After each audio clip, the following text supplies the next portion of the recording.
Ça c'est sûr, c'est dans les BPF. En plus, on s'est pris une pilule en inspection sur le sujet, il y a 5 ans. Mince, je trouve pas. Mais c'est sûr que ça y est.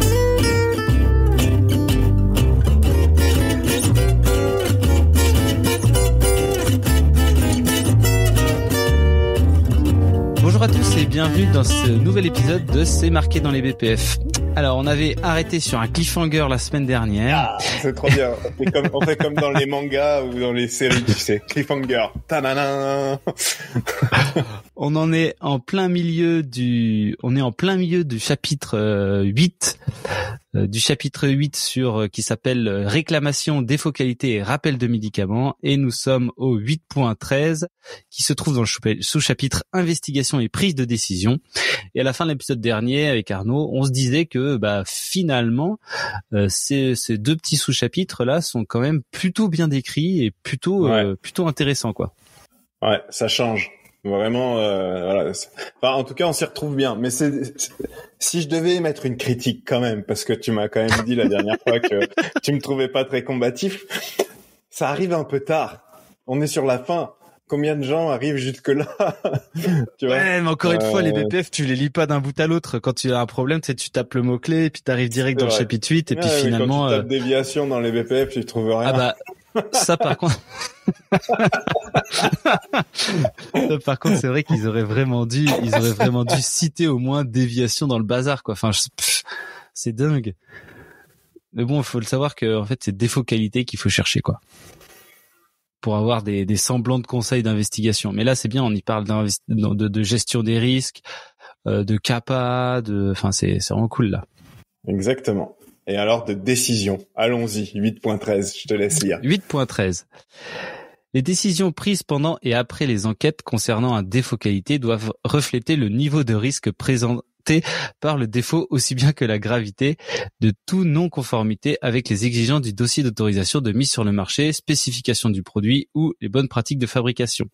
De telles décisions doivent être prises rapidement pour garantir la sécurité du patient et doivent être proportionnées au niveau de risque considéré. Piou, piou, piou, piou. Ah, merci, quoi.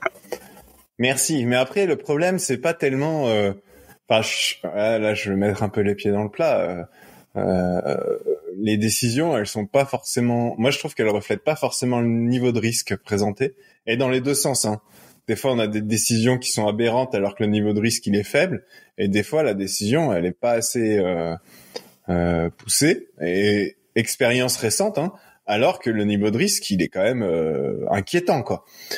Et je pense que là, on touche un truc, c'est que c'est au-delà des BPF, au-delà de la réglementation, au-delà des textes, hein, c'est la capacité des gens à prendre du recul sur un problème quand ils ont un quotidien bombardé à 200 à l'heure avec tous les trucs qu'ils ont à gérer. Moi, ce que je trouve ultra intéressant quand même, c'est qu'ici, on dit que refléter le niveau de risque présenté par le défaut. Et donc c'est assez intéressant parce qu'on s'est quand même pas mal posé la question avec quoi tu améliores, enfin avec quoi tu évalues ton niveau de criticité d'une déviation par exemple. Et ben ici c'est quand même clairement écrit, c'est finalement par rapport au risque présenté par le défaut quoi. Oui, donc c'est par rapport au risque présenté par le défaut, mais c'est par rapport au risque. Et mais après encore une fois là je trouve on est dans ce drame des BPF où on sait pas du tout, enfin c'est pas clair exact, enfin c'est pas clair. Là, on essaie d'appliquer ça aux déviations parce que du coup, on manque cruellement de guides d'informations sur les déviations. Là, on est plutôt dans réclamation. Là, et effectivement, quand tu reçois ta réclamation, et ben, tu regardes ton défaut et là, du coup, tu fais ton investigation et finalement, tu vas prendre ta décision de rappeler en fonction du niveau de risque présenté par le défaut. Bah là, ça a quand même vraiment beaucoup de sens, quoi. Mais est-ce que ça, c'est applicable aux déviations? Des gens te diront probablement oui, d'autres te diront pas sûr, et d'autres te diront non, quoi. Ouais, bah moi je trouve que ça peut s'appliquer, mais bon voilà, je fais peut-être partie d'un des trois groupes que t'as dit, et toi tu fais peut-être partie d'un autre groupe. Hein. Moi je pense que ça s'applique aussi, parce que de toute façon la philosophie reste la même. T'as un problème, tu l'évalues, tu l'investigues, tu trouves la cause et tu mets ta capa. Donc ça va dans ce sens-là, quoi. Mais bon, c'est dommage. Je trouve ça dommage qu'ils aient pas après le sous-chapitre s'appelle investigation et prise de décision. Le chapitre s'appelle réclamation, défaut qualité et rappel de lot de médicaments. Ouais, mais du coup, défaut qualité, ça peut être aussi déviation. Hein. En vrai, c'est pas forcément que ce qui est déjà sur le marché. Hein. Ça, en fait, voilà, c'est libre interprétation. Vous interprétez ça comme vous voulez. Ah oui, mais défaut qualité, par exemple, défaut qualité, si tu parles de, ouais, après ça, si tu parles d'un paramètre process qui finalement va avoir un impact ou pas sur ton produit, c'est pas vraiment un défaut qualité.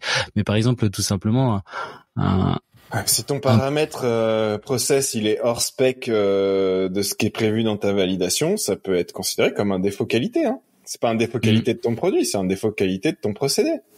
Et puis, du coup, c'est pareil, c'est défaut qualité. Parle pas d'intermédiaire. Non, mais de toute façon, je suis d'accord. Je me fais un peu l'avocat du diable, mais tu vois, je trouve c'est dommage qu'ils aient pas mis. Il suffit juste de rajouter un petit peu de mots clés supplémentaires là-dedans pour rendre ça applicable à l'ensemble, quoi. Exactement. On est d'accord. Et pour une fois, c'est moi qui défends la partie BPF, quoi. Non, mais après voilà, parce que faut le reconnaître, ça reste quand même explicite, quoi. Mais par contre, effectivement, ce qui est plutôt difficile. En fait, ce qui est bien là, c'est qu'on t'explique bien qu'est-ce qu'il faut faire. Mais ce qui est difficile à comprendre, c'est dans quel cas est-ce que c'est ça qu'on te demande, quoi. Et justement, alors très clairement, vu le titre du chapitre, etc., réclamation, rappel de l'autre, tu te poses pas de questions. Et en fait, je pense que putain, mais déviation, quoi. Pourquoi est-ce qu'il n'y a pas, en fait, un truc clairement exprimé sur déviation? Et encore une fois, défaut qualité, alors je me rappelle plus tout à fait de l'introduction de ce truc-là, mais si on parle que défaut de qualité du produit, les déviations, ça concerne pas que le produit. Et je trouve que c'est un vrai manque ici, quoi. Ouais. Et puis, tu vois ici, de telles décisions doivent être prises rapidement pour garantir la sécurité du patient. Et tu vois, ce qui est assez intéressant finalement, c'est que dans le cadre de déviation, la décision a pas besoin d'être prise rapidement pour garantir la sécurité du patient. En vrai, non, elle a besoin d'être prise rapidement pour communiquer au client quand t'es CMO. Voilà, c'est ça, ou vendre ou expédier ton produit quand t'attends ta thune, quoi. Mais après, en vrai, si tu tires un peu, là, je vais me faire l'avocat du diable des BPF, on va dire. Si tu tires un peu le fil, si ta décision, elle peut aboutir à une rupture sur le marché, t'as intérêt à la prendre rapidement. Ah, mais du coup, ça serait pas pour la sécurité du patient. Bah si le patient, s'il a pas son médicament, il peut pas être soigné. Bah c'est pas sa sécurité, c'est oui, c'est vrai, la sécurité, c'est quand tu le prends. Oui, bon, ok, d'accord. t'as raison. Bah, j'ai essayé. C'est ce qui s'appelle s'amuser avec. Venez vous amuser avec la réglementation et avec en jouant sur les mots. Ça, c'est vraiment une discussion de qualiticien, quoi. Oh là c'est là. Grave. Allez, toi, je t'avais dit qu'on en aurait des choses à dire sur ces 3 petits articles. 8.14.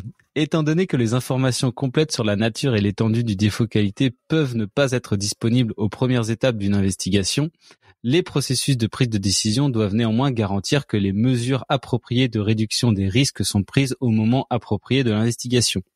Toutes les décisions et mesures prises suite à un défaut qualité doivent être documentées. Danger, risque, impact. Ouais, c'est bah, c'est quand même des bons articles, ça. Hein. Ouais. Non, franchement, c'est pas mal, mais c'est intéressant aussi et ça, je trouve que c'est un truc qui est super, qu'on oublie un peu souvent. Enfin, nous, on l'oublie pas, hein, mais tu peux, à un moment donné dans ton investigation, et même à la fin de ton investigation, ne pas avoir toutes les informations disponibles pour prendre ta décision. Et tu dois prendre une décision. C'est pas facile quand même. Ah, mais c'est pour ça que les qualiticiens sont payés, quoi. C'est justement pour prendre des décisions avec pas toutes les informations. Et c'est là où les jeunes qualiticiens, finalement, ont du mal à prendre ces décisions-là. C'est quand il y a pas suffisamment, quand ils estiment pas avoir suffisamment de décisions et tu laisses traîner, quoi. Tu prends pas la décision, t'essaies d'escalader. D'informations et tu te rends pas compte que t'en auras peut-être jamais plus, quoi. Ouais. Et c'est c'est la compétence du qualiticien, finalement, de dire, bon, c'est bon, j'ai confiance en mon système, je prends le risque, c'est bon. Ou non, ça c'est mort, je plie pas et on refait un truc, quoi. 8.15. Le fabricant doit déclarer dès que possible au titulaire de l'autorisation de mise sur le marché, au promoteur, ainsi qu'à toutes les autorités compétentes concernées, tous les défauts qualité pouvant être à l'origine d'un rappel de lot ou d'une restriction de sa distribution. Alors ça sera coupé au montage, mais il y a eu besoin de 2 répétitions pour lire la phrase. Et je suis sûr que ce qui t'a fait bugger, c'est le mot au promoteur. Parce que moi, il m'a fait bugger aussi. Ça n'a pas de sens. Parce que du coup, c'est mal écrit. Ouais, et puis, franchement, on l'a déjà vu ce mot-là dans les BPF, promoteur. Ah non, mais c'est vrai, ce promoteur, c'est le, après, du coup, c'est quand tu fais des études cliniques, le promoteur, c'est celui qui va faire ton étude clinique, quoi. Donc, si jamais t'as un problème, tu dois t'en référer à lui. Et vu que tu dois appliquer les BPF quand tu fais tes études cliniques pour fabriquer les médicaments qui servent à alimenter une étude clinique, ils le mettent, quoi. Bon, en tout cas, du coup, ce petit paragraphe nous oriente un peu plus, même si ça laisse quand même toujours la porte ouverte au fait qu'on parle de l'investigation, un peu des déviations. Mais moi, ce paragraphe, il vient presque mettre le dernier clou du cercueil, c'est réclamation, rappel de lot.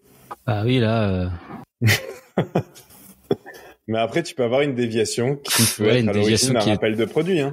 Voilà, un truc qui est tellement grave. Tu vois, par exemple, une déviation où tu trouves dans un de tes tuyaux, en le démontant, 3 produits différents, ou dans ta cuve, tu trouves de la poudre de 2-3 autres produits avant. Enfin, tu sais, voilà, ça peut faire un rappel de lot, quoi. Mais du coup, c'est pas un défaut qualité sur un produit. C'est un défaut qualité que tu as identifié dans ton. Ouais, c'est un risque. C'est un risque. C'est un risque de défaut qualité, quoi. Intéressant. Allez, on continue. On passe au sous-chapitre suivant. Analyse des causes principales et actions correctives et préventives. Il est content. Hein. Ah, j'aime bien. 8.16. Une analyse de niveau approprié de la cause principale doit être réalisée pour l'investigation des défauts qualité. Dans le cas où les vraies causes du défaut qualité ne peuvent être déterminées, il convient d'identifier les causes les plus probables et d'y remédier. Putain, et franchement, ça servait à quoi de mettre toutes ces parenthèses? Analyse de niveau approprié des causes. D'accord. Donc si on reprend un peu plus tôt ce qu'on a dit, je sais pas si c'était dans cet épisode, je pense que c'était l'épisode précédent, approprié par rapport au niveau de risque. D'accord. Et effectivement, moi, ça me tue les sites qui s'arrêtent déjà sur c'est une cause. Et on veut une cause. Et en plus, il faut qu'elle soit 100% avérée. Non, en fait, déjà, quand on a un défaut qualité, une déviation ou un truc comme ça, on peut avoir plusieurs causes. Parce que ça s'appelle l'alignement des trous de gruyère. Il y en a qui vont être... C'est comme ça que ça s'appelle. Voilà. Donc, en gros, en fait, il faut prendre en considération. Après, il y en a qui vont être plus ou moins contributifs, mais c'est à prendre en considération. Et il y a cette notion de probabilité quand tu es pas capable de démontrer de manière avérée que ta cause, c'est bien ça. Et du coup, alors je vais sûrement mal la citer, mais moi j'aime bien la citation de l'écrivain de Sherlock Holmes, qui dit une fois que tu as éliminé l'impossible, ce qui reste est probablement la raison, enfin la cause, quoi. Mais en fait, c'est assez intéressant parce que du coup, ça te permet de t'approcher ton investigation de manière un peu différente.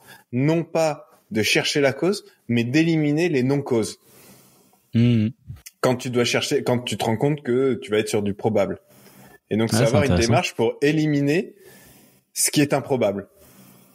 Et du coup, ce qui reste, c'est probable. Et donc, voilà, ça peut potentiellement expliquer ton défaut. Et puis quand tu disais aussi, ils veulent une cause sûre. Quand tu fais effectivement ton analyse de criticité quand tu fais une analyse de risque performante, tu sais, avec gravité, détectabilité, occurrence, finalement la première fois que si ta déviation aussi grave soit-elle, c'est la première fois qu'elle arrive, elle va être un peu moins critique que la deuxième fois, que la troisième fois, que la quatrième fois.